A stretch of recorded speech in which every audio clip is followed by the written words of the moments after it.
Hi, this is Colin from the History Pilgrim. I hope you've been enjoying my videos and I'd be interested to hear your comments. Be sure to subscribe and share with a friend.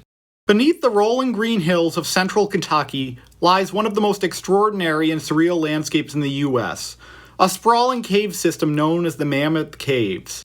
With over 420 miles of tunnels, it is the longest cave system on Earth. The caves were formed 10 million years ago when slightly acidic rainwater began seeping into layers of limestone that lie beneath the region's sandstone cap. Over time, the water slowly dissolved the rock, carving deep tunnels, shafts, pits, and chambers. This process created massive chambers with huge ceilings and countless narrow tunnels, many of which have never been explored. Humans have been drawn to the caves for thousands of years. Native Americans began exploring the caves over 5,000 years ago. Today you can find torches, woven sandals, and other artifacts in parts of the caves. These early visitors were believed to have used the caves for ceremonial purposes. In the early 1800s, the caves were mined for saltpeter, a key ingredient in gunpowder, particularly after the War of 1812. Before the war, most gunpowder came from British-controlled India. But when trade between the US and England suffered because of the war, the US began to look inward.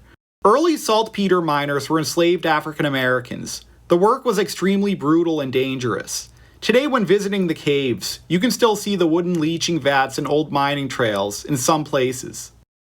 Because many of the enslaved miners became experts of the cave system's layout, they helped transform the caves into one of the earliest travel destinations in the US. One of the first tours was conducted by a man named Stephen Bishop during the 1830s. Bishop created some of the first maps of the caves and led to tours to many visitors. One of the strangest chapters in the Mammoth Caves history came in the mid-1800s when physician Dr. John Cogan purchased the caves and tried to transform it into a tuberculosis sanatorium. At the time, it was believed that the cave's constant dry, cool air might help cure the disease. Dozens of patients were brought to live in wooden huts, breathing dry air day and night. Visitors on certain tours can still see the stone outlines of the patients' huts, which sit hauntingly in the rotunda chamber. In the early 1900s, the Mammoth Caves became embroiled in what became known as the Kentucky Cave Wars, when competing landowners would go to great lengths to attract tourists, including misleading road signs, fake cave signs, and aggressive marketing. The war ended up turning ugly, and the US government had to step in and intervene. In 1941, the Mammoth Caves National Park was established. During World War II, with fear of air raids after Pearl Harbor, there was an increased interest in using underground spaces for protection. The US government was instrumental in building roads and access to the caves in case they needed to be used as an air raid shelter. During the darkest days of World War II, the caves remained open to visitors, and many school groups, families, and soldiers on leave wandered its halls for a peaceful retreat from news headlines. Today, while a major national park, huge portions of the cave's tunnels are still unmapped and unexplored. Some tunnels are just too narrow for even experienced cavers to fit through. Other tunnels lead to underground chambers with ceilings so high a cathedral could fit inside it. The National Park Service manages most of the cave system, and most tourists only see a carefully selected fraction of it. Even on guided tours, visitors have wandered off and gotten lost. In 1835, even Stephen Bishop himself got lost during an early expedition. He had only a lantern and a string light to find his way back. While Bishop survived, this story has become part of the cave lore. In the 1930s, a man on a cave tour wandered away and spent over 30 hours wandering in near pitch blackness. Luckily, a team of rescuers found him. The terrifying truth is that the Mammoth Caves are so massive they play tricks on the human brain. With areas with no natural sunlight at all, voices which can echo huge distances, and countless tunnels which have never been explored, it is easy to see how someone could get lost in there for days. The Mammoth Caves are not just a national park. They are also one of the most important sanctuaries in North America for bats. The caves are essential for large bat colonies to thrive. When caves were first explored, huge numbers of the black clouds of bats could fill them. With white nose syndrome affecting huge numbers of the bats in recent years, decontamination mats are essential for visitors to step on before entering the caves, to help prevent the spread of the condition. There are many places in the world that feel unsettling, such as the Bermuda Triangle or in the Tower of London.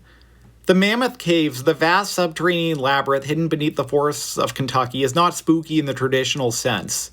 It's not spooky like something that is haunting, it is spooky like something that has been watching before humans learned to whisper.